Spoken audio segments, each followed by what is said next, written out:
नमस्कार दोस्तों, चैनल को सब्सक्राइब करें, बेल आइकन को प्रेस करें और उसे ऑल पे कर दें ताकि सभी वीडियो की नोटिफिकेशन आपको। हेलो बच्चों, कैसे हो आप सब। माई सेल्फ सुशील द्विवेदी। आशा करता हूँ आप लोग की पढ़ाई बढ़िया से चल रही होगी। आप लोग की पढ़ाई में कोई बाधा ना आए, इसके लिए रोज़ एक वीडियो लेकर के आता हूँ आप लोगों के लिए। महज आधे घंटे के अंदर का होता है, जिसके आप बड़े आसानी से तैयारी कर सकते हैं। बच्चों, एक्सरसाइज 1.3 के पिछले वीडियो में हमने क्वेश्चन नंबर 9 तक डिस्कशन किया था, तो आज क्वेश्चन नंबर 10 से शुरू करेंगे और आशा करता हूं कि आपने इससे पहले की वीडियो देख लिए होंगे। ठीक है, तो चलिए बच्चों, क्वेश्चन नंबर 10 देखते हैं क्या है। Let F of x to y be an invertible function so that f has unique inverse.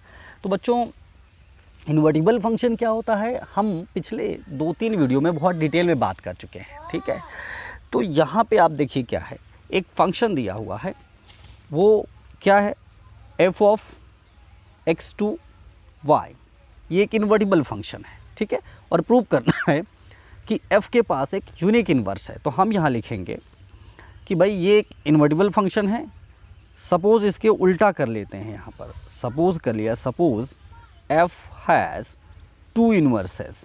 ठीक है भाई, क्वेश्चन में प्रूव करना है कि एक यूनिवर्स है, इन्वर्स है, नॉट इन्वर्स। हम यहाँ पे क्या कर, सपोज कर लिए इसके उल्टा कि यहाँ पे 2 इन्वर्स है। कौन कौन सी इन्वर्स है, G1 एंड C2। ठीक है, अब बच्चों यहाँ पे क्या होगा, देन और for all small y belongs to capital Y we have, क्या होगा हमारे पास यहाँ पे, FOG1y, ठीक है, is equal to IY is equal to FOG2y। ठीक है, ये क्यों मैंने लिख दिया, तो बच्चों फंक्शन इन्वर्टिबल तभी होता ही है, उसी कोई 2 फंक्शन इसी कंडीशन पर इन्वर्टिबल होते हैं जब उसका क्या होता है कि जो GOF एंड FOG है दोनों इक्वल हो, यानी कि GOF of x will be equal to x and FOG of y equal to y, यानी वो आइडेंटिकल फंक्शन होता है, तभी हम उसको इन्वर्टिबल कहते हैं। सो यहाँ पे बिकॉज हमने 2 मान रखे हैं, इसलिए हमने क्या किया बच्चों, FOG1 और FOG2 करके ले लिया है। ओके, ठीक है, तो चलो आगे क्या होगा। अब बच्चों यहाँ पे क्या होगा, f of G1 Y1 is equal to f of G2 Y2। तो ये तो FOG और GOF को जैसे ब्रेक करते हैं बिल्कुल वही है, इसमें कुछ अलग नहीं है। अब यहाँ पे क्या हो जाएगा, this implies G1 Y1 will be equal to G2 Y2। अब आप कहोगे ऐसा कैसे आपने लिख दिया कि भाई दोनों इक्वल हैं, तो बिल्कुल लिख सकते हैं, क्योंकि मैंने बताया हुआ है कि कोई फंक्शन अगर इन्वर्टिबल कब होता है, जब वो फंक्शन 1 1 ऑन 2 होता है। ठीक है, अगर फंक्शन मेनी 1 है तो वो इन्वर्टिबल वैसे भी नहीं होगा। तो जब 1 1 है तो आपको मालूम ही होगा कि f ऑफ x, ये f of x1 equal to क्या होता है, f ऑफ x2, या ये कह सकते हो कि fx is equal to fy। ठीक है, तो दोनों इक्वल आ गया ना, तो G1y is equal to G2y, तो इसका मतलब है क्या, G1 is equal to G2, G1 is 1 1। तो आप देख ही रहे हैं, जब जो मैंने G1 G2 2 इन्वर्स माने हैं, दोनों ही इक्वल हैं, तो इसका मतलब साफ है, hence F has a unique inverse. ठीक है भाई, जब दोनों इक्वल है तो अलग कहाँ से हुए, यही हमें प्रूव करना था। ठीक, तो बिल्कुल आसान क्वेश्चन था ये बच्चों। अब चलिए क्वेश्चन नंबर 2 देखेंगे। ये थोड़ा सा लेंदी क्वेश्चन है, पर ध्यान से देखिएगा आप, एक एक स्टेप पे गौर करिएगा तो आपको समझ में आएगा। क्वेश्चन नंबर 2 क्या है, consider f of 1 2 3 to ABC given by f1 is equal to a, f2 is equal to b and f3 is equal to c, find f inverse and so that f inverse to inverse is equal to f। ठीक है, तो अब बच्चों देखिए यहाँ पे जो function हमें यहाँ दिया हुआ है, आप देख रहे हैं ना, ये f से ये फंक्शन दिया हुआ है f ऑफ 1 2 3, और यहाँ क्या दिया हुआ है, a b c, ऐसे दिया हुआ है ना। f1 is equal to a दिया है, f2 is equal to b दिया है और f3 is equal to c दिया है। तो वी डिफाइन, अब हमने क्या किया, एक जो दूसरा फंक्शन, हमने एक दूसरा फंक्शन जी से ले लिया। कैसा फंक्शन है वो, g a comma b comma c gives to 1 comma 2 comma 3 as क्या, यहाँ पे हो जाएगा g a is equal to 1 and g b is equal to 2, ठीक है, और जी सी क्या हो जाएगा, 3 हो जाएगा। आप कंपैरिजन करके देखो ना यहाँ से, ठीक है। फिर अब हमारे पास क्या है, अब यहाँ से अगर मैं बात करूँ कि एफ ओ जी ए की बात करूँ तो क्या हो जाएगा, एफ ऑफ जी ए हो जाएगा ये, और जी ए क्या है यहाँ पे, जी ए अभी ऊपर आपने देखा ना 1 था ना, यानी कि एफ ऑफ 1 हो जाएगा, और एफ ऑफ 1 क्या है, क्वेश्चन में दिया है ए है, ठीक है। बिल्कुल ध्यान से समझना। बिल्कुल इसी तरह से क्या करेंगे, एफ ऑफ जी बी के लिए निकालेंगे, नहीं ये एफ ऑफ जी बी हो जाएगा, और जी बी क्या है वहाँ पे 2 है, यानी ये एफ ऑफ 2 हो जाएगा, और एफ ऑफ 2 क्वेश्चन में क्या दिया है, बी दिया है, ठीक है। फिर क्या करेंगे, बिल्कुल इसी तरीके से एफ ऑफ जी सी निकालेंगे, तो ये क्या हो जाएगा, एफ ऑफ जी सी हो जाएगा, ठीक है। अब एफ ऑफ जी सी कितना क्वेश्चन में दिया है, अभी हमने ऊपर माना है 3, और एफ ऑफ 3 कितना है, सी है, ठीक। ये जो एफ ओ जी हमने निकाला, बिल्कुल इसी तरह से हम जी ओ एफ के लिए भी बारी बारी से ऐसे निकाल सकते हैं, क्या, g o f 1 is equal to g of f 1 हो जाएगा, ठीक है। और f1 की वैल्यू यहाँ पे क्या है, a है, सो यहाँ पे जी ए हो जाएगा, और जी ए कितना है, 1 है, ठीक है। फिर उसके बाद क्या करेंगे, सेम इसी तरीके से बच्चों जी ओ एफ 2 निकाल लो, ठीक है। तो ये हो जाएगा जी ऑफ एफ 2, ठीक है, जी ऑफ एफ 2, और एफ 2 क्या दिया हुआ है, b है, तो ये हो जाएगा जी ऑफ b। अब जी बी की वैल्यू यहाँ से क्या हो जाएगी, 2 हो जाएगी, देख रहे हैं, बिल्कुल उसी तरह से जैसे हमने एफ ओ जी के लिए अभी निकाला है ऊपर। फिर इससे में क्या किया, जी ओ एफ 3 निकाल लें, तो ये हो जाएगा जी ऑफ एफ ऑफ 3 निकाल लें, ठीक है। और एफ ऑफ 3 का मतलब है यहाँ क्या, सी, और जी सी कितना है, ऊपर हम सपोज कर चुके हैं 3, ठीक है। तो आपने देखा यहाँ पे, आपने ये देखा कि जो जी ओ एफ है ये भी आइडेंटिकल है, एंड जो एफ ओ जी है ये भी आइडेंटिकल है, ठीक है। और ऐसा कब होता है, जब फंक्शन हमारा इन्वर्स होता है, ठीक है। तो यहाँ पे बच्चों क्या करेंगे कि एक्स को हमने एक्स यहाँ पे क्या हो जाएगा, फिर 1 2 3, एंड जो y हो जाएगा वो क्या हो जाएगा, ये हो जाएगा ए बी सी। अब आप सोच रहे होगे ये कहाँ से ले लिया, तो बेटा फंक्शन में वहाँ पे देखो ना, शुरू में ही लिखा हुआ है F of 1 2 3 gives to A B C. तो आपको पता है ये किसी फंक्शन को कैसे लिखा जाता है, F of x to Y, तो जो पहले है वो एक्स के प्लेस पे है, और जो बाद में है वो वाई के प्लेस पे है, ठीक है। अब यहाँ पे अब अगर फंक्शन इन्वर्स, इसका मतलब इसमें इन्वर्स एग्जिस्ट होगा, जो इन्वर्स एग्जिस्ट होगा वो क्या हो जाएगा, F inverse is equal to g. क्यों एग्जिस्ट होगा, अभी बताया ना, आइडेंटिकल फंक्शन आ गया था। तो इसके लिए क्या करेंगे, F inverse A B C gives to 1 2 3, ठीक है, ये 1 2 3। तो यहाँ पे जो बच्चों हो जाएगा F inverse A is equal to 1, F inverse B is equal to 2, and F inverse C is equal to 3 हो जाएगा, ठीक है। अब हम यहाँ पे क्या कंसीडर करेंगे कि एफ इन्वर्स है, अब यहाँ पे हम एक डिफाइन कर लेंगे दूसरा एक फंक्शन एच करके।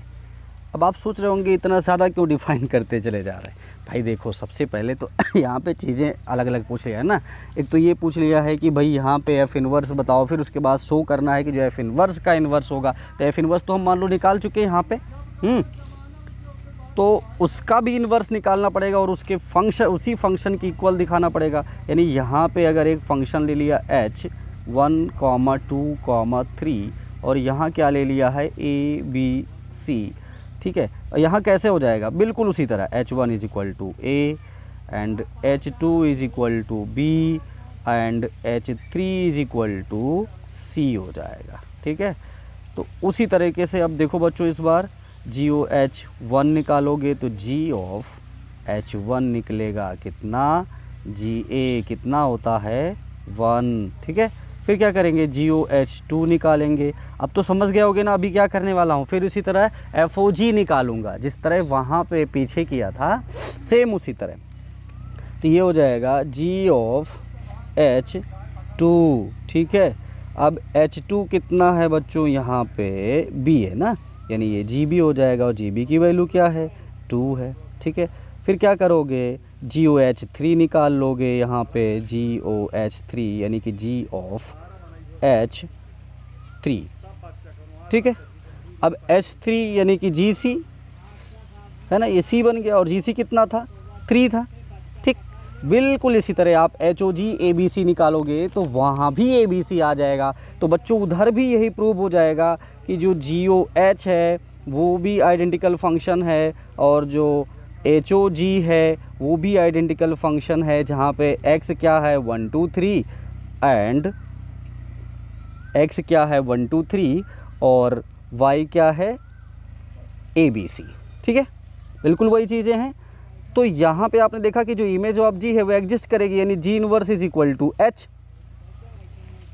तो जब G inverse is equal to H, तो यहाँ से क्या पता चला कि जो F इनवर्स का इनवर्स है वो क्या होगा, H होगा। तो इससे पता चलता है कि H इज इक्वल टू क्या है, F है।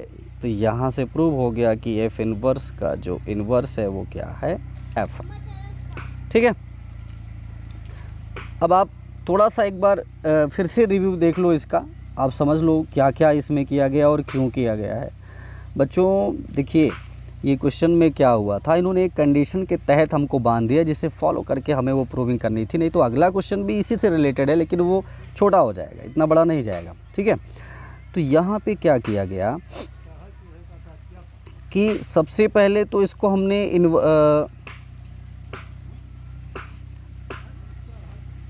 सबसे पहले तो जो फंक्शन हमको दिया था हमने उसी को लेकर के इसके अलग अलग दिखा दिया GA, और फिर उसके बाद में G एक फंक्शन सपोज कर लिया उसी पर, ताकि FOG और GOF को हम यहाँ पे इक्वल दिखा के पहले इन्वर्टिबल दिखा सकें।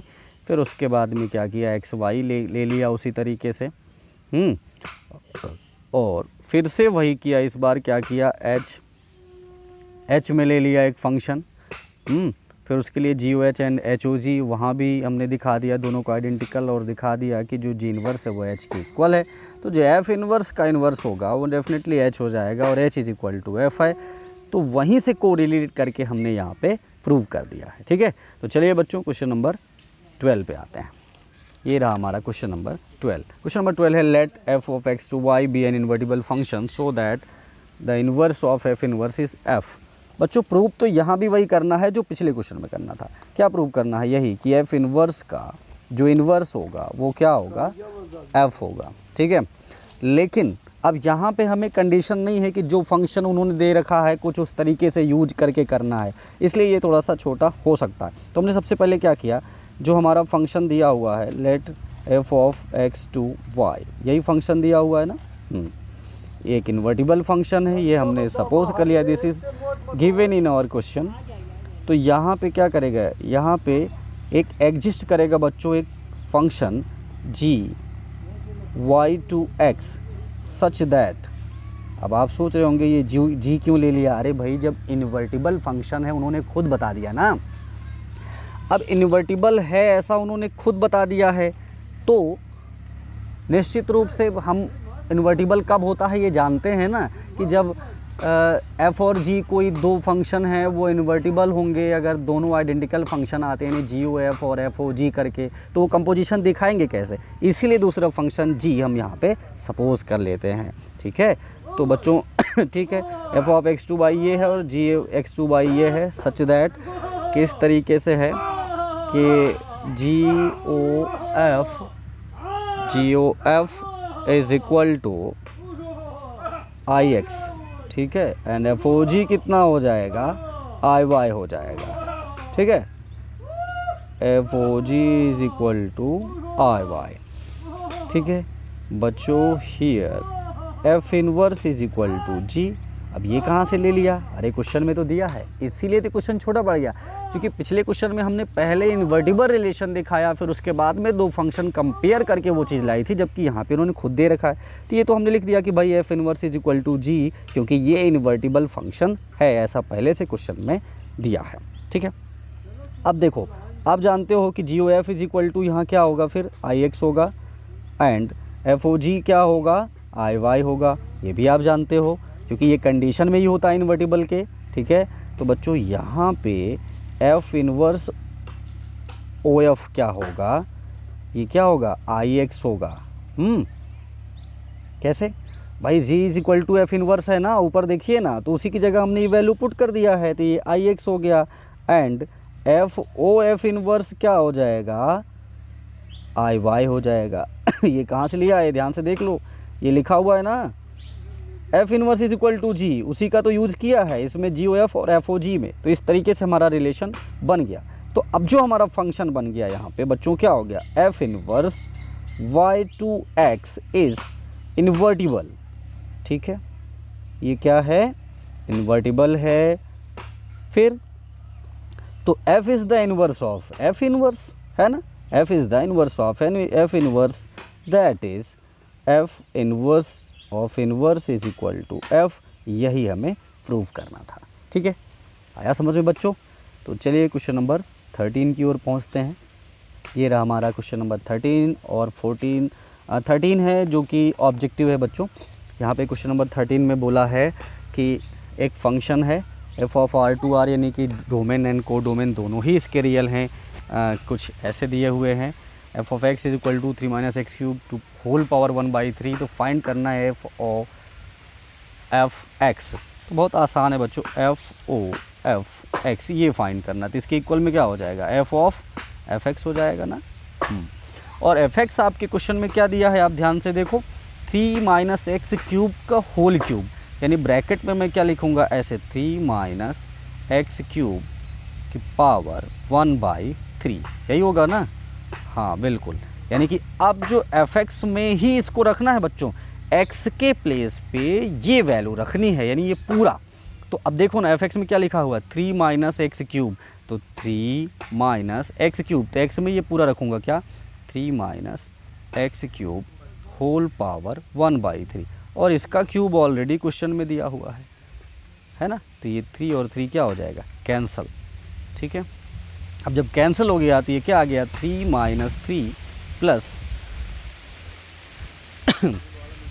एक्स क्यूब, 3 भी कैंसिल हो गया, कितना आया, एक्स क्यूब।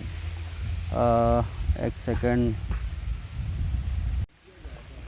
तो बच्चों थोड़ा सा इस पे ध्यान देना, लगता है सब्स्टिट्यूटिंग में थोड़ा कुछ गड़बड़ी हुई है। ओके, मैं देखता हूँ, फिर से सब्स्टिट्यूट करके देखते हैं, अपने आप डाउट दूर हो जाएगा। ठीक है, क्योंकि मुझे कुछ ये गड़बड़ लग रहा था। ओके, तो यहाँ पे बच्चों हम जब इसको पुट करेंगे एफ ऑफ, अब ध्यान दें आप, यहाँ पे ये एफ एक्स टाइप का है, और जो मेरा फंक्शन है वो ऑलरेडी ऊपर क्वेश्चन में आपने देखा है 3 माइनस एक्स क्यूब। तो 3 माइनस एक्स की जगह बच्चों ये पूरा रखना है, तो ये पूरा क्या है, 3 माइनस एक्स क्यूब पावर 1/3, इसका होल क्यूब होना है। तो ठीक है, इसका होल क्यूब लगा दिया। ठीक है, और इस पूरे का होल पावर 1/3 है, कुछ ऐसा है ये। ठीक है, अब यहाँ पे आप देखो ध्यान से, ये 3 और 3 फिलहाल यहाँ कैंसिल हो गया। अब जैसे ही ये हो गया तो ये फ्री हो गया। अब ये हम ब्रैकेट डिस्क्लोज कर सकते हैं, ये ऐसे हो जाएगा 3 minus 3 minus minus plus x cube और होल पावर 1/3। अब ये 3 और 3 भी बच्चों कैंसिल हो गया। ठीक है, अब क्या बचा हमारे साथ यहाँ पे, X cube to whole power 1/3, 3 cancel, यानी कितना आ गया, एक्स आ गया। तो ऑप्शन सी हमारा बिल्कुल करेक्ट है। ठीक है, तो चलिए क्वेश्चन नंबर 14 देखते हैं, जो कि इस एक्सरसाइज का आज का लास्ट क्वेश्चन है। एक्सरसाइज 14 है बच्चों, let F of r minus 4/3 to r be a function defined as F X is equal to this inverse of F is map g to range f gives to r minus 4/3 is given by this. 4 option यहाँ पे दिए हुए हैं। ठीक है, तो बच्चों देखिए यहाँ पर जो समझने की चीज़ है वो क्या है, जो y इज इक्वल टू, भाई F X is equal to जो दिया है उसको हम लोग क्या रखा करते हैं, y रखा करते हैं ना, यानी y is equal to 4x upon 3x plus 4। अब यहाँ से हम x को y में करना चाहते हैं तो क्रॉस मल्टीप्लाई करेंगे ना, इसको 1 सपोज मान लें, तो ये हो जाएगा 3xy plus 4y is equal to 4x। ठीक, ओके, तो अब x वाले एक तरफ कर लेते हैं, तो ये हो जाएगा 3xy minus 4x is equal to 4y, और यहाँ x ले लिया हमने कॉमन, तो ब्रैकेट में हो जाएगा 3y minus 4 is equal to 4y। ठीक है, बिल्कुल, तो यहाँ x इज इक्वल टू क्या हो जाएगा 4y अपॉन 3y माइनस 4 हो जाएगा।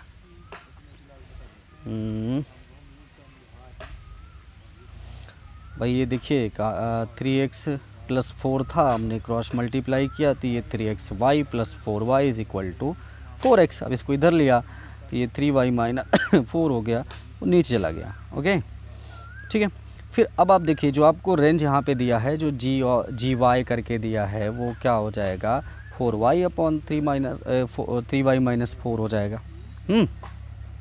फिर यहाँ पे क्या करेंगे, गॉफ एक्स निकाल लो बच्चों। ठीक है, यानी कि जी ओ ऑफ एक्स, तो ये क्या हो जाएगा जी ऑफ एफ एक्स, और एफ एक्स क्या है, वही है 4x अपॉन 3x प्लस 4। ऐसा क्वेश्चन हम पहले भी कर चुके हैं पूरे फंक्शन में। जी एक्स जो अभी हमने जी वाला निकाला है, वहाँ पे x या y जो भी है उसके प्लेस पे ये पूरी वैल्यू रखेंगे, और सॉल्व करने में क्या होगा x आ जाएगा। ठीक है, फिर क्या करेंगे, बिल्कुल उसी तरीके से हम एफ ओ जी वाई निकाल लेंगे बच्चों। फिर से ये हो जाएगा एफ ऑफ जी वाई, और जी वाई अभी हमने निकाला है ना ऊपर, तो जी वाई यहाँ सब्सिट्यूट करेंगे। जब जी वाई यहाँ सब्सिट्यूट करेंगे तो फिर फंक्शन जो एफ एक्स है उसमें वैल्यू पुट करेंगे, आप सिंप्लीफाई करोगे तो फिर से वो वाई आ जाएगा, यानी ये आइडेंटिकल फंक्शन हो जाएंगे, इसलिए ये इसका इन्वर्स होगा। ठीक है, तो ये जो जी वाई करके हमने अभी निकाला है, यही इसका करेक्ट ऑप्शन हो जाएगा। ठीक है बच्चों, तो यहाँ पे आप देखिए जो आपने जी वाई निकाल रखा है वही इसका आंसर हो जाएगा, जो यहाँ पे आपने जो वाई एक्स को वाई के टर्म में निकाला है। ठीक है, वही जी वाई बन जाएगा। लेकिन यहाँ पे थोड़ा सा मुझे एक चीज़ गड़बड़ लग रही है, ये 4y हमने इधर लिया तो ये भी तो माइनस 4y होगा, बिल्कुल ये माइनस 4y, तो या तो ये माइनस हटा दें तो इसको प्लस में इसको माइनस में कर लें, तो ये क्या हो जाएगा 4y अपॉन 4 माइनस 3y, तो यही हमारा जी वाई हो जाएगा, जो कि बी ऑप्शन से मैच कर रहा है, इसलिए बी ऑप्शन इसका बिल्कुल करेक्ट है। ठीक है, तो बच्चों एक्सरसाइज 1.3 बिल्कुल फिनिश हुई यहाँ तक। आशा करता हूँ आपने तीनों एक्सरसाइज बढ़िया से तैयार कर लिया होगा। कल के वीडियो में एक्सरसाइज 1.4 से रिलेटेड क्या टर्म्स हैं पहले उसको पढ़ेंगे, उसके बाद एक्सरसाइज 1.4 पे आएंगे। और चैनल पे पहली बार आए हैं, चैनल को ज़रूर सब्सक्राइब कर लें, वीडियो को लाइक कर लें और दोस्तों में शेयर कर दिया करें। थैंक यू, मिलते हैं अगले वीडियो में।